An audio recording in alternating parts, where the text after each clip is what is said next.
Thank you for tuning in. In this video, I'm going to be giving you an honest review / demo / tutorial of the iRig stream from IK Multimedia. At this channel, I demo music gear, I talk about making music with iPads and iPhones, and I play things with strings. If that sounds like the kind of thing that sizzles your sausage, then why not subscribe and ding my bell so you get notified of further nonsense from me. Okay, let's not pissy pants about any further, let's get stuck in.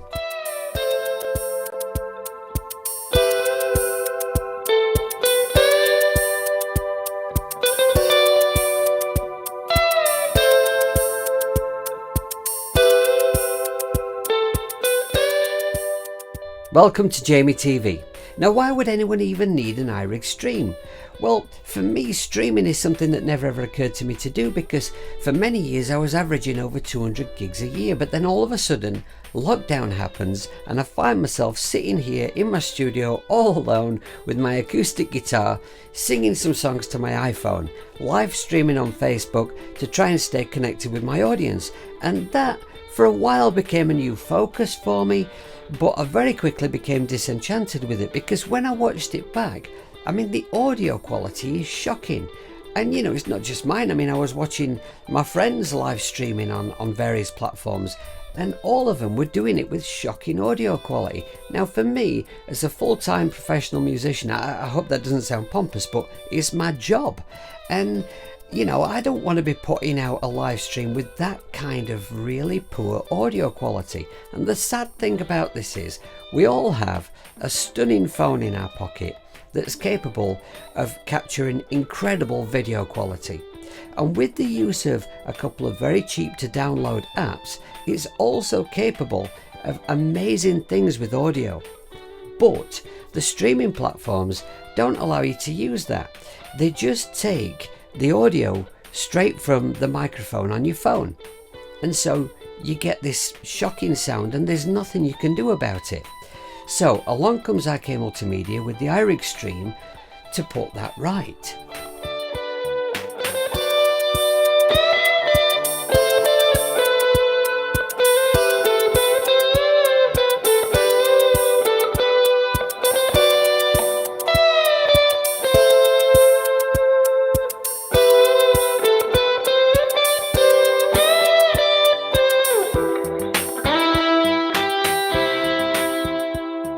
The first thing I noticed about this when I got it out of the box was just how small and light it is. It weighs practically nothing, and to give you some idea of scale, my hands are tiny, so anything I hold in my hands looks way bigger than it actually is. So if you were looking for something that you could use while you're streaming, on the go, while you're out and about, this is perfect. Just stick it in your pocket and go get on with it.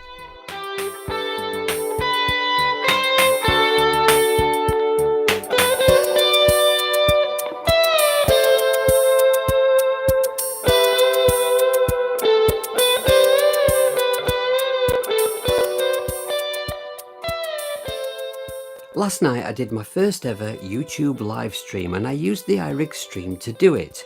So what I've done this morning is I've just come back in here and plugged everything back up as it was last night so I can show you how I set it up. And this of course is just one way to use the iRig stream. So what I'm doing now is I'm actually recording a YouTube live stream video, but I've got it set to private so no one's actually seeing this. This is just for you so that you'll get an accurate representation of what sort of a quality you could expect from an iRig stream. So what I wanted to do was to play my guitar through some guitar software in my iPad and play over a track that I'd constructed in some software called AUM on my iPad. So the iPad is plugged into my iTrack dock, that's my interface. So I've got these cables coming out of the back of the iTrack dock into these RCA connectors here that come into the back of the iRig stream. Now, because this cable is attached to my phone over here, there, and my phone is on one of those bendy arm things, which is how I get to point it wherever I need it to point, this may cause a little bit of camera waddle. Waddle? What's waddle? Leave that in. Wobble. which I apologise profusely for. Okay, so let's have a look at the connections on the iRig stream. Get it in shot, Jamie, you stupid old hippie. Okay, so this big control on the front of the iRig stream, that is the volume level that I am sending out to my audience. Okay, so if I just press play on here, right, let's put some level in.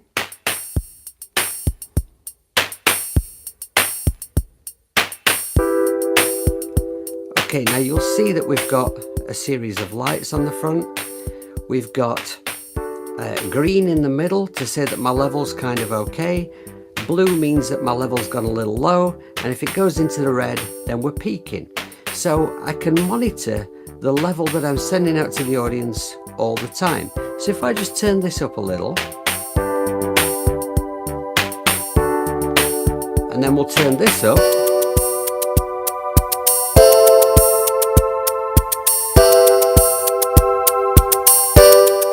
see, we're going into the red there. So I know that I'm sending too much level out, so I can just monitor that from here. You see, for me, although this is not marketed as a mixer, I've found it makes most sense to me to think of it as a mixer. I am mixing the different elements that I'm sending out to the audience using this little gadget. Okay, so what else are we mixing here? On the side here, we've got an input for one of those, ideally I think, one of those kind of, you know, headphone microphone kind of, you know, like a gaming headset type thing, Britney Spears thing. It's one of the 3-pin type things, so, and I don't have that, so I'll show you in a moment how I'm using it, but basically that input is for one of those headsets, and then you've got a volume here for your microphone and a volume for your headphone level. So I'll show you what I'm doing to get around this problem, because I haven't got one of those headsets, and I didn't want to buy a cheap one with a nasty mic, because how would that show up the sound quality of the iRig stream? It wouldn't make any sense. So I'm using an iRig Pre. Now I'm going to get in a tangled mess here, I can see it coming. The iRig Pre, I've had this for years, and it was actually the first microphone interface that I ever had for my iPad. So it's a very, very simple thing. I've got my NT1A microphone here plugged into it, because this microphone needs phantom power, and this has a 9-volt battery in it which gives me that phantom power. But the great thing about this interface is you plug into it, and then it's got a lead that comes out of it that's got the correct kind of connection to go into the 3-pin mini USB type connection for the side of the iRig stream, and I can plug my headphones into this, so it gets around that little problem there. Another way that you could do it is you could plug a 2-way stereo adapter to mini jack into this side of the iRig stream, and then you could plug a set of headphones in one side and your microphone in the other, right? I think that makes sense. I'm going to put the iRig Pre down now. Okay, now on the other side of the iRig stream, we've got, I'm looking at it upside down, forgive me. Okay, so that switch there is to switch everything over to mono. Now some of the streaming platforms, it's better if you send a mono mix, and it's better to correct it at source here and change it to mono rather than it being changed in the software. So you've got a switch for that, and then you've got here the loop back function, which I'm not actually using really in this setup. I'll explain that later. That really is a magic thing. And the last thing no, there's two things to show you. Here we have an input for a mains adapter. So if you're wanting to do a long stream and you were worried about your iDevice power or your mobile device power, because you know mobile devices are not known for having the longest battery life really, then what you could do is plug a mains adapter in here which would power both your phone in this case and the iRig stream as well. And the last thing I need to tell you about is this cable here. So this is a mini DIN connection, which is coming from the iRig stream to my phone, and that's how my phone is receiving the information from here, and it's how my phone is powering the iRig stream. When you get the iRig stream in the box, you get 3 cables. Now the one I'm using is this DIN to lightning. I nearly forgot the word there. DIN to lightning, because mine's an iPhone 8 Plus. But you also get the DIN to USB for if you're wanting to stream from, say, a laptop or a desktop, because it does that too. It works with Windows, it works with Mac, and also you get DIN to the new USB-C, the little one, for the newer adapters. Newer adapters? Newer devices. That's what I should have said. Okay, now let's have a look at another way of setting up the iRig stream.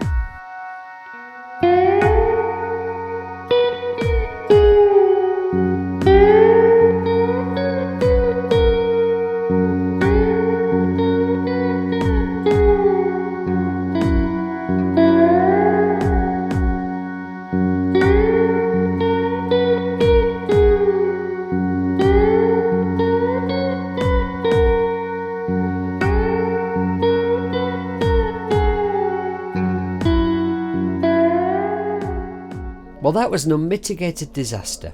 Not because of the iRig stream, that did exactly what it's supposed to do, but because I thought it'd be really cool if I went and got a setup down the woods with the iRig stream and do a bit of playing just to show you it being used out and about, and then I could sit there, you know, on a log and tell you all about how I got it all set up. But it was so cold I couldn't play a correct note, and I couldn't wait to get back in the studio and try and get warm. So here I am trying to get warm, and I'm going to tell you how I had it all set up. So I've got a typical guitar lead coming from my cigar box guitar, plugged into an original iRig stream which I've had for beards, and that's going into my iPad, which is where I'm getting my guitar sound and where the music that I'm playing over the top of is being played back from. And then to get that sound into the iRig stream, I've got a stereo mini jack plugged into the headphone socket of this, and then that goes to the iRig stream and plugs in here. And then I'm using this cable, of course, plugged in the end to go to my phone to power the iRig stream up. And I just used a crappy set of Apple headphones plugged into the side of the iRig stream. I mean, they're rubbish, but you know, just to monitor what I'm doing. And because I didn't need the microphone in these while I was playing, I just turned down the microphone on the side of here, because if you don't do that, the horrible quality microphone in these will create some nasty background noise. Now, the stream did exactly what it was supposed to do, it just worked flawlessly. But I will say just one thing, because I don't think it would be fair to the people who watch my channel, the people who subscribe, if I wasn't completely honest, right? And I'm not the kind of guy who looks for a flaw. So one thing I will say about the iRig stream, it's superb, but when you manufacture something that has proprietary cables, meaning that you can't just buy one from anywhere, you've got to go to IK Multimedia to get a replacement one of these, I think you could make them a bit longer. I mean, in the studio here, this length is not a problem, I can get round this, but down the woods it would have been an awful lot easier to get set up if this thing had been a bit longer. Now, I've been in touch with IK Multimedia about the cables, and they do sell an extension cable. So, you know, it's I mean, you might think, well, you know, I don't really want to have to buy an extra cable, I want to have to buy the unit and then buy an extra cable, but I don't think the price of the unit is out of the way. It's excellent for what it does. I think it's a very fair price. So I think if you need an extra length of cable to make it work seamlessly, it's worth it. although I do think it'd be nice if they provide them with a longer cable. Having said that, I will be using this unit every week, as from this week at 7 p.m. UK time on a Thursday. I will be doing a live stream, and if you're interested in that, I'll put a link to my channel at the bottom of the video. So I hope this video has given you a decent overview of the iRig Stream and how it works and the kind of quality you can expect from it. If this video was useful to you, then please give me the old thumb up and consider subscribing, and if you like this kind of nonsense, then please do ding my bell. If you'd like to help out the channel, check out my Patreon, look at my website, listen to my music, all the links are down below the video, blah blah blah blah blah. So until next time, please take care of yourself, be very good, make lots of music, and don't piss your pants about. See you later.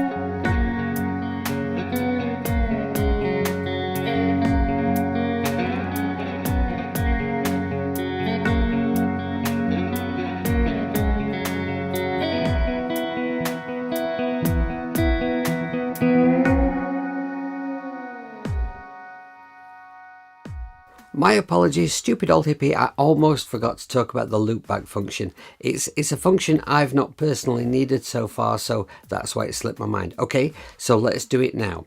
You're hearing some drums in the background, and they are being played by the host, i.e. my phone. Once again, I've got the iRig Stream plugged into my phone, so that's the host. The drums are coming from my phone, down the cable to the iRig Stream, and I'm hearing them in my headphones, and because I've got loopback switched on, the sound of the drums is coming back to the stream. So if we were streaming live on YouTube, the drums would be heard in the stream. If I switch loopback off, now only I can hear them and they'll not be heard in the stream. And that is how loopback works. Cheers, see you later.